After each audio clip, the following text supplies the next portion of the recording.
Let's quickly look at the Nigeria GDP in the last 4 years. Of course, in 2023, the GDP is around $362.81 billion there. Of course, that's about a 23.23% decline from what we had in 2022, which was around $472.62 billion there. Of course, if you look at what we have in 2021, that is also a decline of 7.21% from $440.84 billion that we had in 2021. Of course, in 2020, for $32.20 billion, 8.92% decline from the numbers we had in 2019. If you look at the GDP growth rate, we see the GDP growth rate for 2023 was around 2.86%, a 0.39% decline from what we had in 2023. Of course, in 2022, we saw a decline of 3.25%. Of course, 0.4%. I beg your pardon, GDP growth of 3.25%,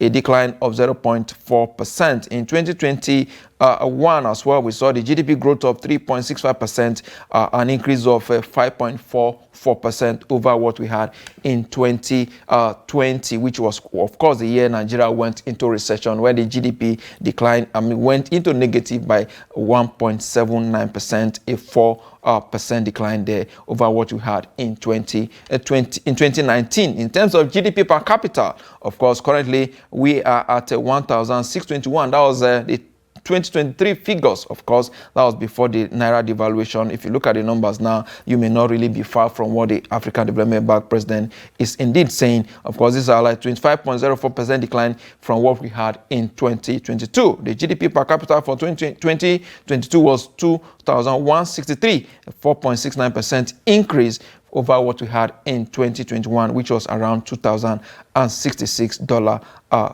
there as well. Of course, if you look at what we had in 2020, $2,075, that is about 11.11% decline over the numbers that we had in 2019. Let's put into proper perspective. Now, I'm being joined now virtually from London by the President, CEO, Raw Global Investment Network, an international capital market professional, governorship candidate in the last governorship election in Kogi State, Dr. Sam Omale.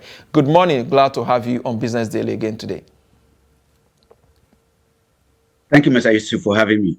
Thank you so much. Let's start from the back and forth now between the presidency and the African Development Bank. Let me get your take. Is this, bantered? Is it necessary?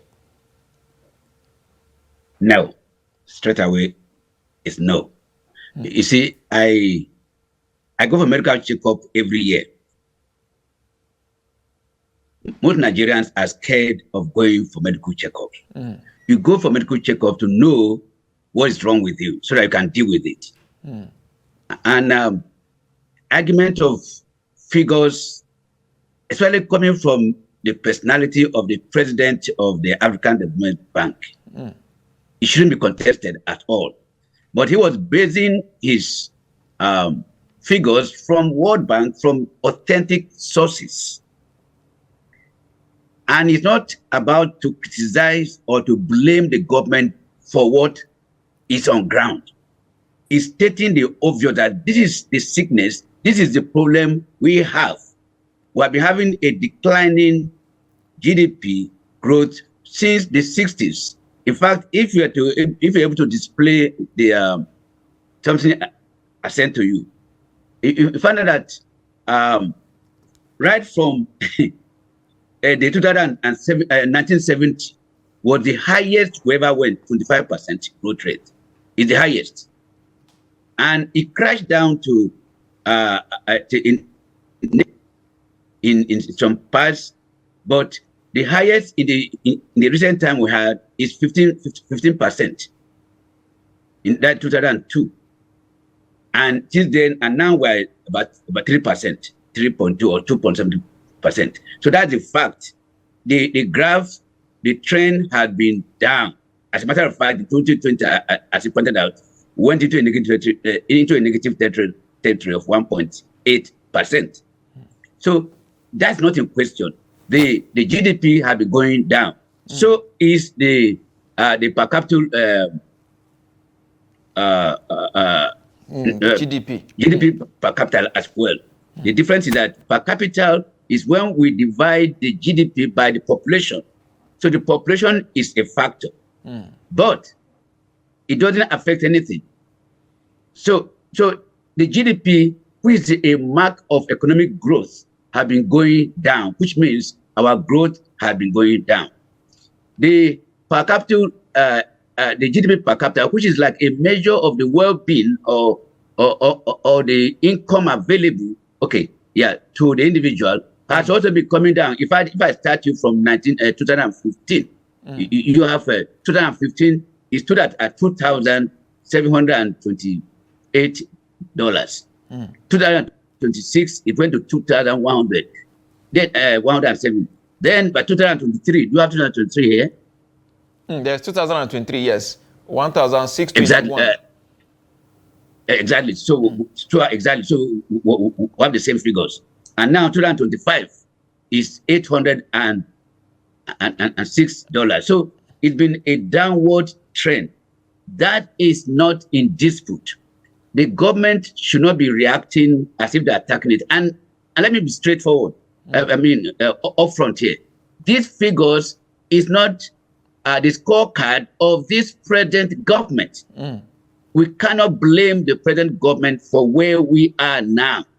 This government is just 2 years. Okay, maybe the party is 8 or whatever, 11 years, whatever. But the leadership, the presidency, they differ from year to year. This presidency cannot be blamed for where we are. And that's not what Additional was saying. He was stating the facts, but to be attacked by labeling him as a position is very, very disappointing. Very, very unfortunate.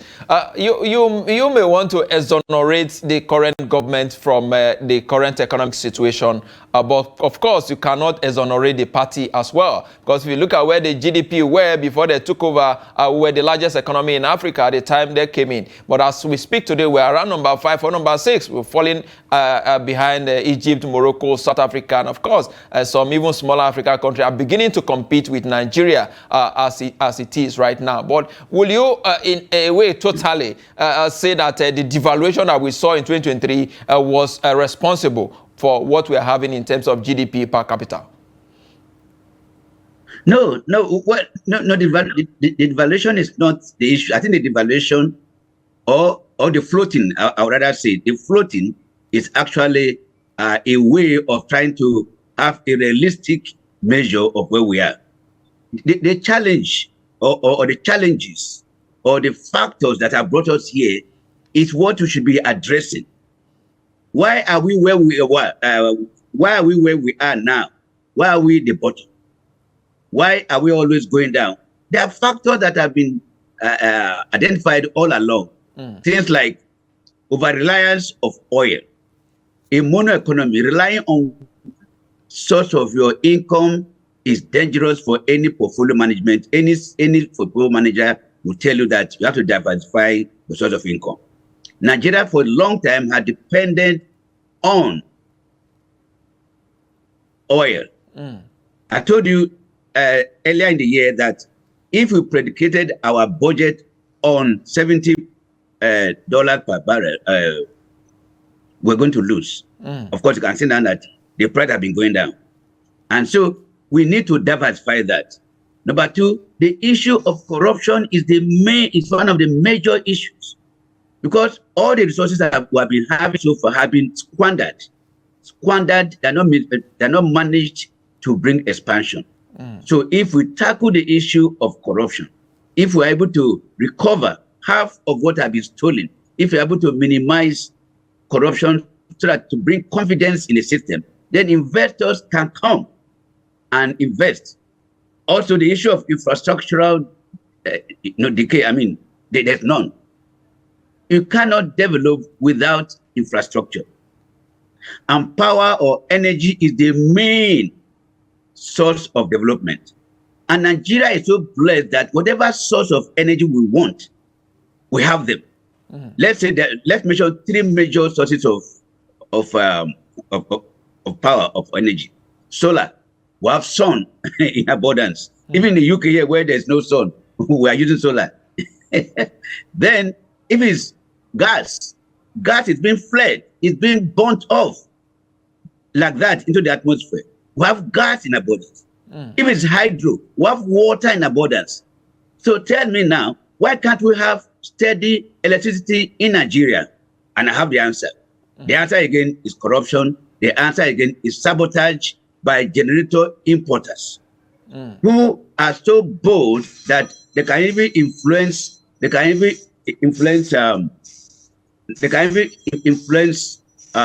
government to put generators in government houses. If we ban generator import in the country, we will be able to stand up and begin to generate our own electricity. The political instability. Instability to tell me that we're not transiting from one government to the other, but that there are no policy consistencies. Excuse me, please. All right.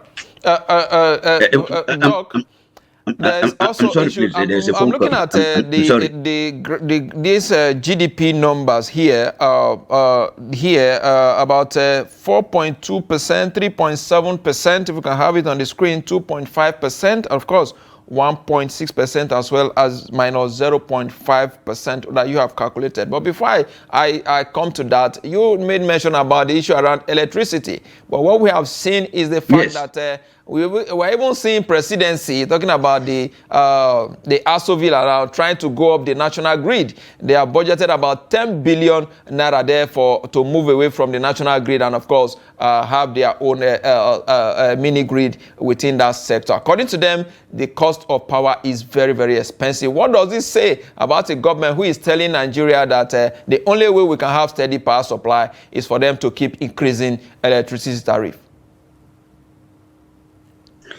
No, you know what they said? I don't think the only way to it's supply and demand, simple economics 101. If we generate enough electricity, if it's available, the price will go down. It's to generate enough capacity, enough power to distribute.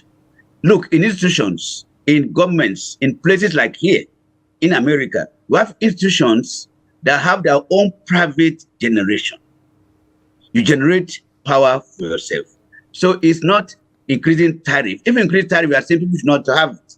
So, and if you don't have many, in fact, almost all areas of our businesses will have to depend on electricity. So I'm not sure the government is saying increasing the tariff because of the cost of production. But the cost of production is also because we're not diversifying the various sources that are available to us. And again, corruption is being built into it. If we do it properly, generating electricity can be cheaper for everyone. Like I said, hydroelectricity, what does it cost? The water. Hydroelectricity, we have it in Kenji for a long, in the colonial times. And it's still there. I saw the picture the other day. They are still very good, very pristine. We have water, we have solar, we have gas, like I said. So generate by all means, and now the regional government has the capacity or have the freedom. Before, the government was like a national grid, but now I think it's been liberalized. Individual states or regions can begin to develop their own power. And if that is so, it will come down. Indeed. All right, let's stay with the issue of GDP. We understand that even power is very, very critical. The infrastructure is also very, very strong as well. What can we do now at this point? Now we've seen this information coming. These numbers coming from the AFDB president. That is the president of the largest bank in Africa. Are there? Coming up with this, and of course we see the presidency disagreeing. According to them, if you look at the GDP numbers in 1960. Was, according to them, say it was below $100, around $93 or thereabout. At the time, our population was just below 50 million people. Today, we are over 200 million, according to the statistics that we have. But do you think this comparison is necessary at this point in time, given the fact that if you look at the current economic situation and what Naira has gone through from 1970 when it was introduced up until this moment, do you think this is a time for us to engage in this kind of debate when Nigerians are indeed going through quite a whole lot, even to feed? In fact, you summarize the whole thing I wanted to say. There's no point for this discussion on GDP. GDP is a measure of growth. This is not a growth issue. This is an economic development issue. Economic development is the one that improves the life, the quality of life of people. And if I may go to that comparison in the first place, at 1960, 1961, 1971, even when we were growing up, the naira was 60 kobo to $1. I mean, dollar was stronger than dollar and pounds. Absolutely. You could buy a return ticket from Nigeria. Even in 84, you could buy a return ticket to New York by 94, 900 and something naira, not 1,000 naira. Okay, so we shouldn't be comparing that. Inflation, devaluation, all things. That time, somebody's salary, my salary as a level 10 officer was $12,000 naira. I was wondering, you mean I received a salary of 12,000 in 1 year? So 700 and something naira or so every month. I was wondering, how did I survive with a car, with the house rent in Lagos and all that? The value was stronger. Absolutely. So you cannot compare that circumstance now. So we should, but again, like I said, the government should stop arguing with the figures of GDP of growth. They should be now saying, we want to focus on economic development, which is different from economic growth. Economic growth can favor just one few of the population. But economic development, which it has to do with, which you can measure by Human Development Index, literacy, healthcare, income distribution, life expectancy. People are dying every day in that country. Every time is very, every time people are dying. Politic development, improvement of the society is what we should be doing. And what is that? And what does that mean? Production, exploitation of financial resources for profit, and good governance. It's all the things we know. So the government has 2 years now. It has done 2 years, and in the next 2 years, in the immediate future, let them begin to put policies. If any government can do this, I think this government should be able to do it, because they have been able to take some bold decisions. So they can, for example, if I advise this government, for example, stop all importation of generating sets, period. All generators should be cost-vacated. And all of a sudden, we'll begin to develop our electricity base. That's number one. Just establish that base.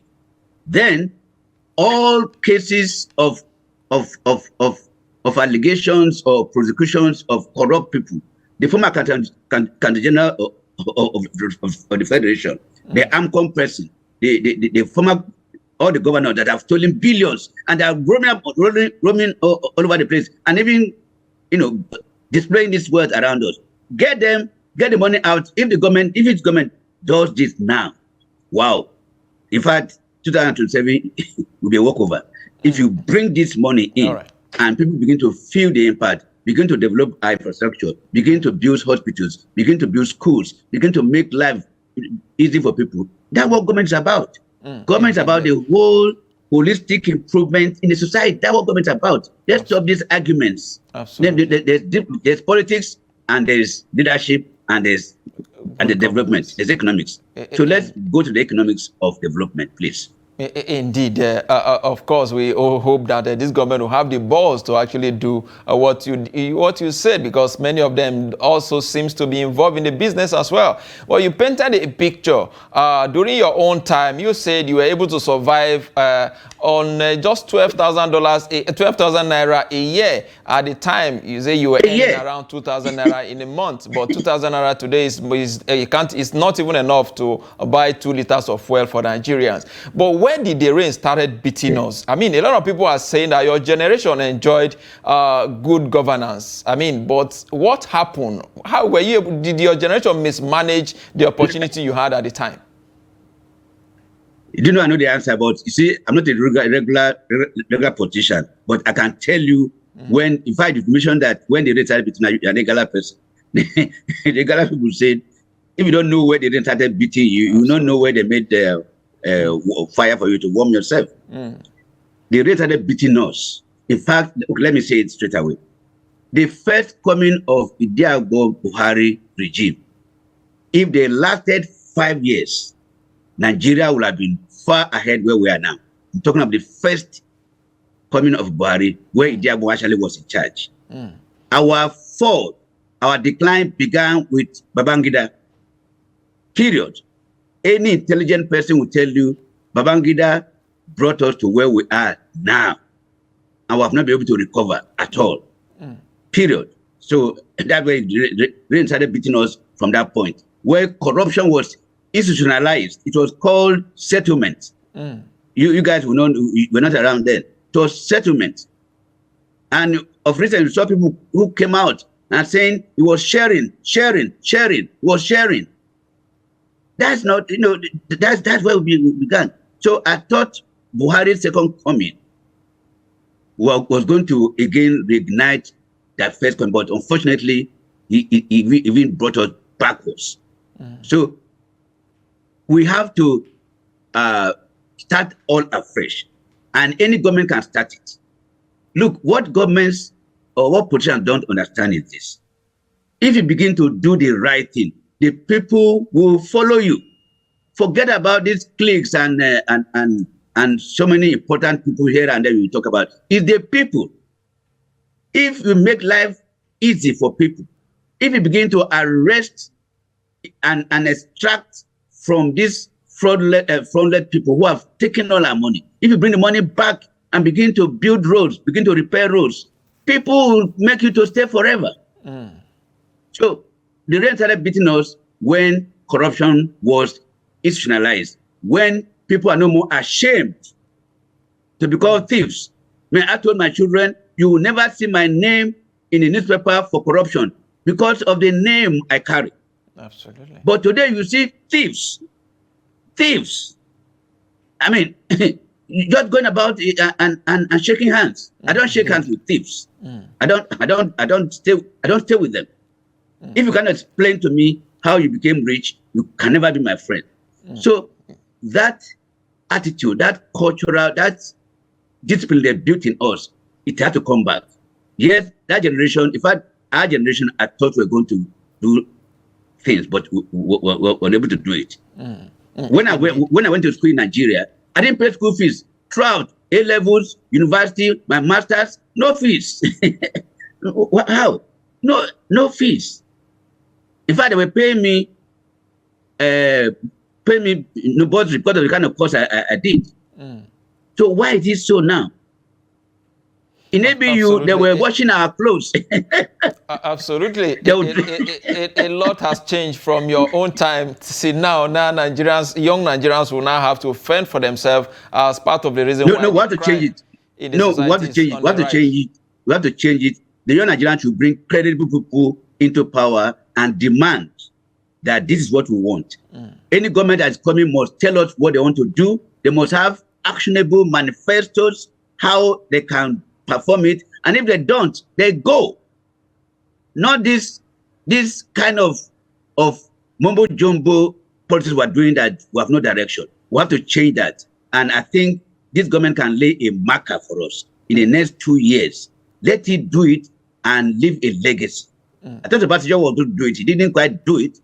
Leave a legacy that during this person's regime, corruption died, mediocrity died, indeed, tribalism died.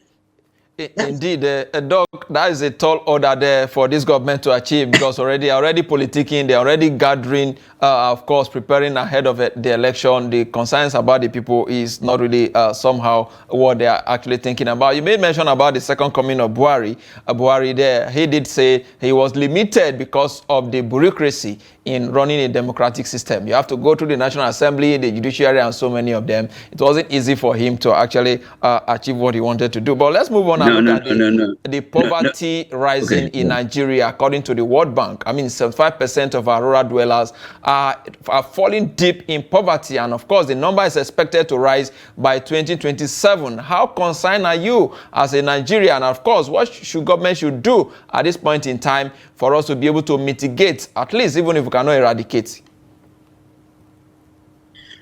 Rural development. In fact, development should come from bottom up. Like you said, if I go home, I mean, I go to my village, there's so much idleness. I don't know where that came from, because even as a school boy in the primary school, after school, we went to the farm.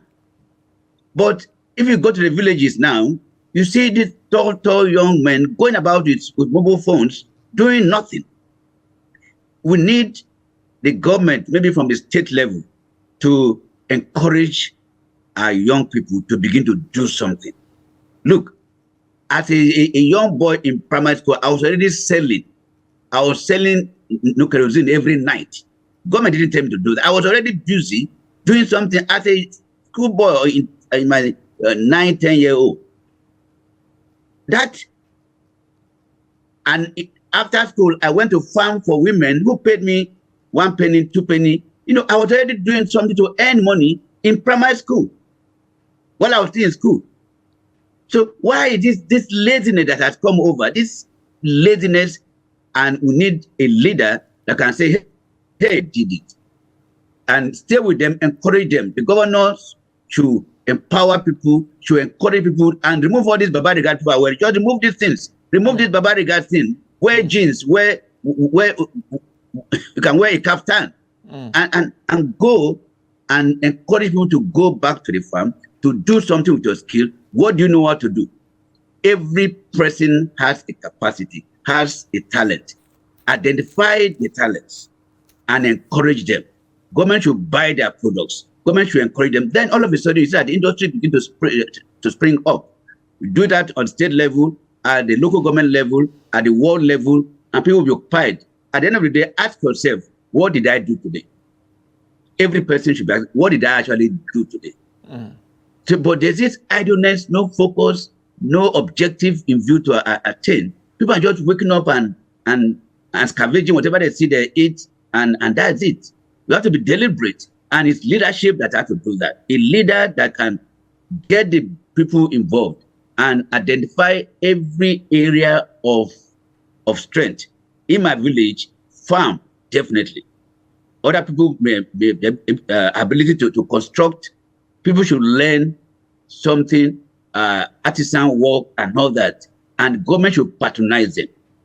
If I run the state, for example, all the carpenters will be, in fact, every furniture in government house should be made by carpenters from the state, period. All food eaten in the state will be produced in that state. Every clothing, so you patronize your own. Buy every farm product of every farmer, assure them that you are going to buy them. There will be no waste. Government stores them. So then you can begin to have expand scales of economies from agriculture, from work. So it's all leadership, period. Leadership will get everybody to working. They see you working, they see the governor working, they see the chairman working, everybody will work. But there is so much idleness and lack of focus and direction at the moment. It can be done. A lot of need to be done, like you rightly said. Of course, I talk about encouraging and patronizing local content there, which is indeed very, very key. Is there anything we can actually learn from the leader of Burkina Faso? A lot of Africa are saying that, oh, he's standing against the imperialists. He's doing so well. His people like him. Is there anything he's doing that the rest of Africa can actually learn from before I go to my next question? Yes. And let people please drop this idea of he is a military dictatorship. They should stop that thing. That guy is the kind of leader we need now. Gaddafi was that kind of leader as well. Tom Sankara, his elder brother, the person that did that same thing before, is that kind of person. And well, like I told you, government is about the overall development of the people. Since this young guy came in, he's paving the roads. Guess who is paving the roads? The people themselves. He went and bought tractors and empowered the people to begin to control the road for themselves, not contractors. There is a Coca-Cola plant, there's tomato plant. Within few years, within few months, this guy, it can be done. And also, don't forget, especially the the Francophone people have been they actually fueled the economy of France. And the guy has cut himself off from paying all these bogus interest rates, whatever loan France has claimed to give them. Look, until you are able to close your borders and develop within, you can never develop anywhere. So he is an example now to follow that this thing can be done.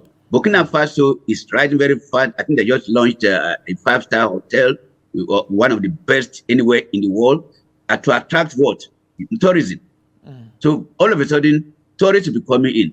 Black Americans are already flooding to that place. Very soon, that place will be the Mecca to go. Yes, in fact, I'm one of his fans, if you may know. Indeed, a very good compliment there for Captain Ibrahim Traore. Before we wrap up now, let's look at this number too, also from the World Bank. They say 30.9% of Nigerians survive on less than $3 now. Of course, according to them, is $2.15 per day. How worrisome are you that with the current rate of naira to the dollar, Nigerians, about 30.9% is a very huge number if you put that into the population figure. How can this be addressed as well? I mean, survival is more like a very difficult one for Nigerians as we speak, and surviving on less than $3 a day is how concerned are you as a Nigerian, even though you're not here in Nigeria? No, I'm there, my friend. I'm there. Don't say I'm in Nigeria by all means. With these phone calls I get every second from you saw my phone ringing just now. Absolutely. So I'm feeling the thing because I have brothers and sisters and young ones. Absolutely, anyway, certainly. Look, that's the pain. This should not be so. Like I said before, Nigeria is still in the infancy of technological development, of economic development. And this is where jobs should be made available.